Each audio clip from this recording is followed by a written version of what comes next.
nos cœurs pour la venue du Sauveur. Son épouse s'est préparée. Amen. C'est maintenant que la préparation a lieu. Nous allons vers un mariage dans la gloire éternelle. Nous sommes fiancés à Christ en attendant.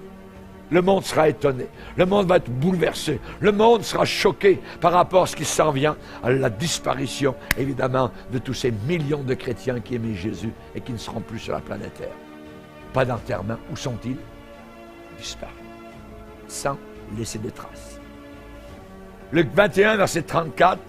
Prenez garde à vous-même de craindre que vos cœurs ne s'apesantissent par les excès du manger et du boire, et par les soucis de la vie, et que ce jour ne vienne sur vous à l'improviste, car il viendra comme un filet sur tous ceux qui habitent sur la face de toute la terre. Veillez donc et priez en tout temps, afin que vous ayez la force d'échapper à toutes ces choses qui arriveront et de paraître debout devant le Fils de l'homme. Amen. Donc on nous demande de prier pour avoir la force d'échapper. Amen. D'échapper, de s'évader de cette planète Terre qui va devenir un immense camp de concentration. L'enlèvement de l'Église. Alors vous, qui depuis plusieurs années, eh bien vous avez écouté ces prophéties dans les cultes, voyez, est-ce que vous avez jamais une seule fois entendu un parler en langue avec interprétation qui disait que l'enlèvement n'arrivera pas maintenant? Je vous aime, genre, à peu près, je vous aime, mes petits enfants, je suis au milieu de vous, tout ça. Et j'aimerais vous dire ce matin que l'enlèvement n'aura pas lieu tout de suite. Est-ce que vous avez déjà entendu ce genre d'interprétation? Jamais. Moi, ça fait 44 ans que je suis chrétien.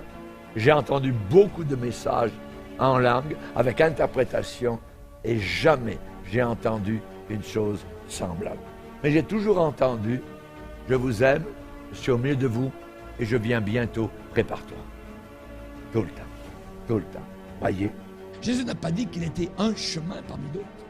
Il n'a pas dit qu'il était un chemin parmi beaucoup d'autres chemins.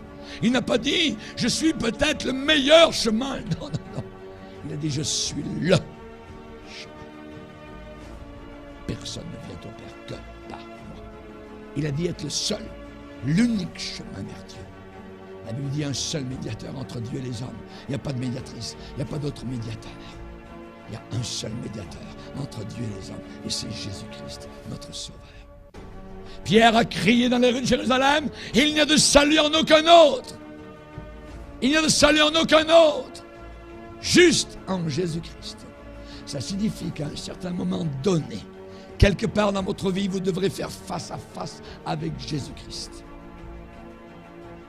Quelque part. Si ce n'est pas sur la terre, ça sera là-haut dans l'éternité. Sur la terre, il peut être votre sauveur. Dans l'éternité, il sera votre juge. Comment le Seigneur nous délivre de la religion pour nous placer dans une